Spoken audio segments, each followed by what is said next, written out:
Hello guys అందరికి. పుష్ప ఏం వండుతున్నాను అనుకుంటున్నారా? ఇదైతే వెజ్ బిర్యానీ అండి. అది కూడా కట్టెల పొయ్యి మీద చేసే వెజ్ బిర్యానీ. మనం చిన్నప్పుడు అమ్మమ్మలు చేసేవారు కదండి, ఆ టేస్ట్‌తోనైతే ఉంటదండి. ఈ మధ్యన ఎప్పుడు చూసినా చికెన్ బిర్యానీలు ఇవే తింటున్నారు. ఇలా ఎవరు తినట్లేదు. ఇది ఒకసారి ట్రై చేయండి. నిజంగా సూపర్‌గా ఉంటది. ముందు ఒక బేసిన్ పెట్టుకొని పొయ్యి మీద ఆయిల్ వేసుకోండి. ఆయిల్ వేసుకొని జీడిపప్పు వేసుకొని బాగా వేయించుకోండి. జీడిపప్పు వేగిన తర్వాత పక్కకు తీసుకొని బిర్యానీ ఆకులు, ఉల్లిపాయలు, పచ్చిమిరపకాయలు వేసుకొని బాగా కలుపుకోండి. బాగా కలుపుకొని క్యారెట్ కూడా వేసుకొని బాగా కలుపుకోండి. క్యారెట్ కూడా వేగిపోవాలండి బాగా. ఇవన్నీ వేగిన తర్వాత మనం మిగిలినవన్నీ వేసుకోవచ్చు. అందరూ చికెన్ బిర్యానీలు అవి తిని ఇవైతే చాలామంది మిస్ అయ్యి ఉండొచ్చు. కానీ ప్రాసెస్ అయితే చూస్తేనే నోరు ఊరుతుంది. మా పెద్దమ్మ చేసిందండి. నిజంగా సూపర్‌గా ఉంటది. మీరు కూడా ఒకసారి ట్రై చేయండి. ఓకేనా? ఇందులో ఏటేటి ఏసుకోవాలంటే పచ్చి బఠాణీ కూడా వేసుకోవాలి. గ్రీన్ బఠాణీ నానబెట్టుకునేది వేసుకుంటే సరిపోతుంది. దీన్నేం ఉడకపెట్టాల్సిన అవసరం లేదు. ఒక 1 అవర్ నానబెట్టుకొని వేసుకుంటే సరిపోతుంది. వేసుకొని బాగా కలుపుకోవాలండి. కట్టెల పొయ్యి మీద చేసిందైతే ఇంకా బావుంటది. నెక్స్ట్ అయితే డాల్డా కూడా వేసేసుకోవాలి. డాల్డా ఏసుకొని బాగా మిక్స్ చేసుకోండి. నిజంగా కట్టెల పొయ్యి మీద చేసిన వెజ్ బిర్యానీ తిని ఎన్ని రోజులవుతుందో కామెంట్ చేయండి. నేనైతే చాలా ఇయర్స్ అయితే అవుతుంది. నెక్స్ట్ మిల్ మేకర్ కూడా నానబెట్టుకొని వేసుకోండి. మధ్య మధ్యలో మనమైతే మాట్లాడుకోవచ్చు. ఇలాంటి బిర్యానీలు అమ్మమ్మల పండగకొస్తే ఇలాంటివైతే చేసేవారు. ఇప్పుడు అందరూ చికెన్ బిర్యానీలు ఇవే చేస్తున్నారు. ఈ టేస్ట్ చాలా మిస్ అవ్వి ఉండొచ్చు. అందుకే మీ అందరి కోసం అయితే ఈ వీడియో అయితే చేశానండి. వేసేసుకోండి. టమాటా కూడా వేసుకొని బాగా మిక్స్ చేసుకోండి. ఇవన్నీ అంత బాగా కలుపుకుంటే మన టేస్ట్ అయితే అంత బావుంటదండి. అదే కట్టెల పొయ్యి మీద చేసిందంటే ఇంక టేస్ట్ చెప్పవసరం లేదు. నెక్స్ట్ లెవెల్ ఉంటదండి. చూస్తుంటేనే చాలా టెంప్టింగ్‌గా ఉంది. నెక్స్ట్ 2 టేబుల్ స్పూన్ సాల్ట్ కూడా వేసేసుకోండి. సాల్ట్ మీకు తగినంత వేసుకోండి. మేము టేబుల్ స్పూన్ వేసుకున్నాము.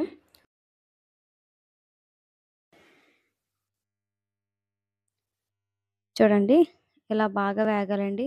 మధ్య మధ్యలో కలుపుతూ ఉండాలి. లేకపోతే మాడిపోతుందండి.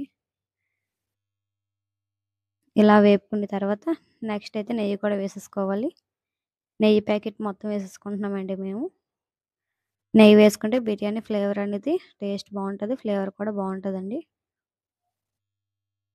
నెక్స్ట్ అల్లం వెల్లుల్లి పేస్ట్ 2 స్పూన్లు వేసుకొని పచ్చివాసన పోయే వరకు బాగా కలుపుకోవాలి. అల్లం వెల్లుల్లి పేస్ట్ వేయగల ఇంకా స్మెల్ అదిరిపోతుందండి. బాగా కలుపుకోవాలి. మాడకుండా అయితే చూసుకోవాలండి. మాడితే టేస్ట్ మొత్తం పోతూ ఉంటది. అలా కలుపుతూనే ఉండాలి ఏసినప్పుడు.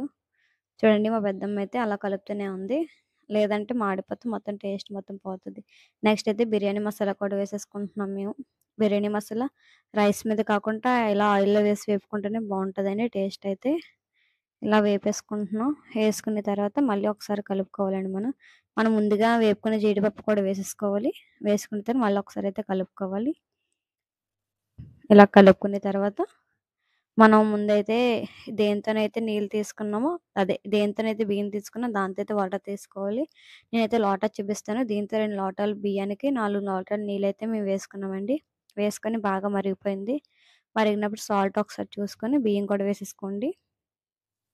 2 లోటాలు బియ్యానికి 4 లోటాలు వాటర్ ఏసుకున్నామండి మేము. మీరు కూడా ఏ గ్లాస్‌తో తీసుకుంటున్నారో దానికి డబుల్ ఏసుకోండి. మొత్తం రైస్ కూడా వేసుకోండి. ఏసుకొని బాగా కలుపుకోండి. ఇది మళ్ళీ బాస్మతి రైస్ కూడా కాదండి. మామూలు మన రైస్ వండుకునే రైసే. చెప్తున్నాను కదండీ! మన అమ్మమ్మలు చేసుకునే బిర్యానీ టైప్‌లో ఉంటది.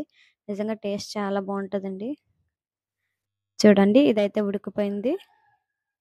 10 మినిట్స్ పోయాక ఉడికిపోయింది. మనం కొత్తిమీర, పుదీనా కూడా వేసేసుకోవాలండి. వేసేసుకొని మళ్ళీ ఒకసారి బాగా మిక్స్ చేసుకోవాలి. అడుగంటకుండా మొత్తం మిక్స్ చేసుకోవాలండి. చూడండి బిర్యానీ అయితే చాలా బా వచ్చింది. మళ్ళీ ఒక 5 మినిట్స్ అయితే మూత పెట్టుకోవాలండి. మళ్ళీ 5 మినిట్స్ మూత పెట్టుకున్న తర్వాత మనం నిప్పులు కూడా వేసేసుకొని 10 మినిట్స్ తర్వాత మూత తీసుకుంటే టేస్ట్ అయితే నిజంగా అదిరిపోతుంది.